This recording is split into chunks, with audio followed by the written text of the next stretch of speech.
کچھ لوگ تراوی نماز کے بعد لوڈو گیم کھیلتے ہیں یا کوئی اور گیم کھیلتے ہیں، اس کے بارے میں کچھ ارشاد فرمائے جزاک اللہ خیرہ۔ کل لہو مسلمن باطل الا ثلاث، تین کے علاوہ ہر کھیل جو ہے وہ باطل ہے۔ اور وہ تین کھیل جو ہیں، ایک تو گھوڑے سواری، دوسرا تیر اندازی، اور تیسرا میاں بیوی کے درمیان کوئی ہوتا ہے کھیل، تو وہ مطلب یہ تین ملاعبت غالباً اس کو لکھا ہے، ٹھیک ہے نا۔ تو یہ تین کھیل یعنی کہ ہیں صحیح، باقی اب اس کی بہرحال تفصیلات ہیں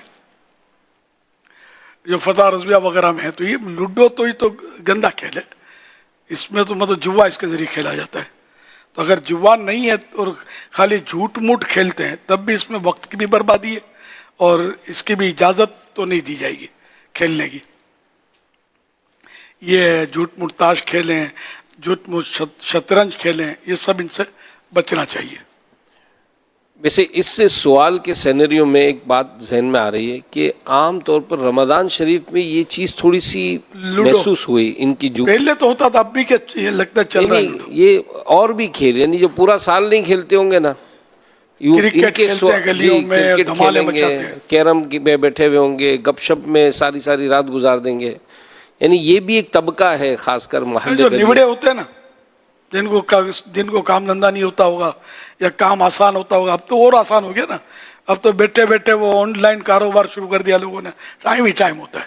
تو پھر یہ کہ وہ رات کو یہ اس جاگتے ہوں گے، اس مارے روزہ رکھتے ہوں گے تو جاگتے ہوں گے کہ یوں لوڈو میں اس میں ٹائم پاس کریں گے، صبح ساری کریں گے، روندے پڑے رہیں گے۔ کیا کہوں میں، دن نکل جائے گا سوتے سوتے۔ ہاں نمازیں نہیں پڑھتے، اس طرح کے روزے دار ہوتے ہیں، روزہ رکھیں گے نماز نہیں پڑھیں گے، اگرچہ روزہ ہو جائے گا، فرض ادا ہوگا ان کا اگر کوئی فرض کے معنی نہ پایا گیا تو، لیکن یہ کہ نماز وہ بھی روزے میں رمضان شریف میں قضا کر دینا، ضائع کر دینا تو اور دنوں کے مقابلے میں زیادہ سخت۔ اللہ توفیق دے۔ صلو علی الحبیب صلی اللہ علیہ محمد۔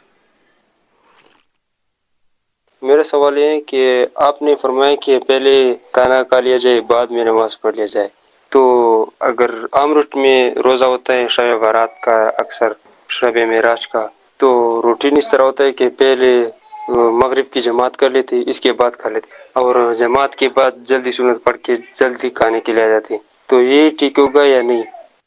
ماشاءاللہ، خان صاحب کا سوال تو بڑا مزے کا ہے۔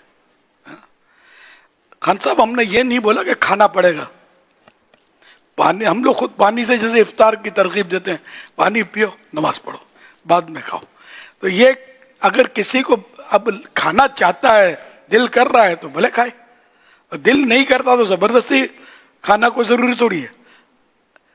تو اس لیے وہ مطلب ہے کہ مغرب کے بعد افطار، پانی کھجور جو بھی ہے اللہ نے دیا، تھوڑا افطار کر لیا اور نماز پڑھ لے۔ اگر بھوک لگی ہوئی ہے، نماز میں دل نہیں لگے گا، کھانے کی طرف دھیان پڑا رہے گا، تو پھر ایسی صورت میں کھانا کھا لے، مگر نماز قضا کرنے کی اجازت نہیں ہے، نہ مکروہ تحریمی کے وقت میں بھی نہیں جانا کہ ستارے ظاہر ہو جائیں گے، مغرب میں اتنی تاخیر کری تو وہ مکروہ تحریمی، ناجائز و گناہ بلا مجبوری کے۔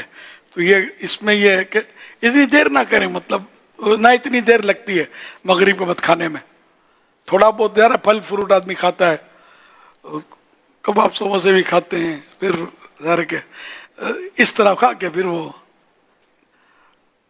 نماز میں شامل ہو جاتے ہیں، پھر نماز میں ٹیسٹ لیتے رہتے ہوں گے۔ یہ خطرات تو ہیں اس میں، منہ صاف کر کے نماز پڑھنی ہوگی، دانت بھی صاف کرنے، کچھ اس میں چیز رکنی نہیں چاہیے۔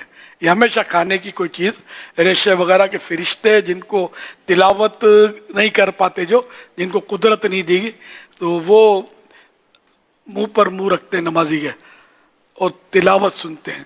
تو اعلیٰ حضرت رحمۃ اللہ علیہ نے حدیث پاک نقل کی ہے کہ ان فرشتوں کو جب منہ میں دانتوں میں کوئی ریشہ وغیرہ غذا کا ہے تو اتنی تکلیف ہوتی ہے جتنی اور کسی چیز سے تکلیف نہیں ہوتی، یہ فرشتوں کو تکلیف ہوتی ہے۔ اور سنت بھی ہے، منہ صاف تو اب یہ کہ ٹیسٹ لیتے رہیں گے, کھجور کی مٹھاس کے مزے لیتے رہیں گے, نماز بھی پڑھتے رہیں گے, تو ہے تھوڑا گزارا مشکل ہے. تو کھائیں بھلے, منہ صاف کرنا ہوگا, دانت بھی صاف کرنے ہوگے.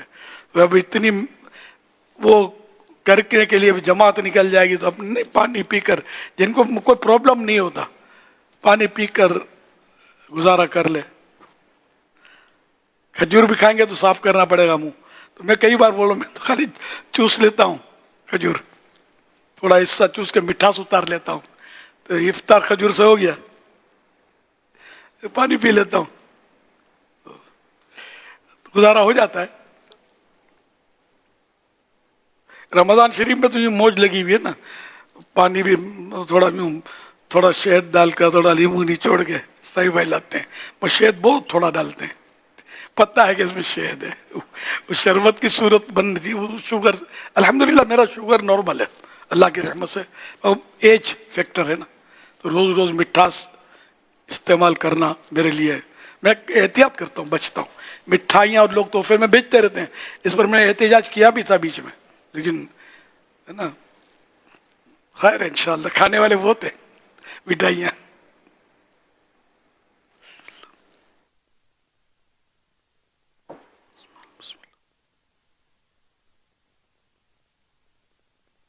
مدنی مذاکرے میں امیر اہل سنت سے میرا سوال عرض ہے کہ عطر لگانے کی کیا کیا نیتیں کی جا سکتی ہیں, بالخصوص اگر نماز پڑھنے جانا ہو مسجد میں. جزاک اللہ خیرہ. وَإِيَّاكُمْ. عطر لگانا سنت ہے, اس نیت سے عطر لگائیں. سنت ہے اس لیے لگاؤں گا, لگانے سے پہلے بسم اللہ الرحمن الرحیم پڑھوں گا,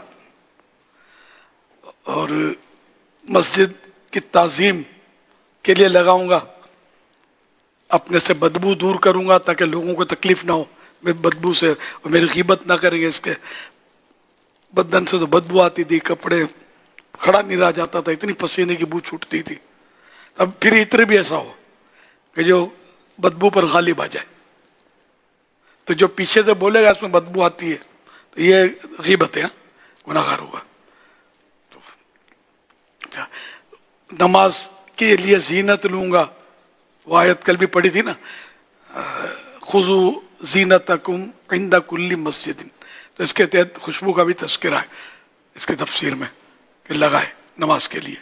تو اس طرح مطلب یہ کہ نماز میں یہ دو چار نیتیں ہو سکتی, جو ذہن میں آئی ورس کی میں نے, تو اس طرح نیتیں ہو سکتی ہیں, تو بہت اچھی بات ہے.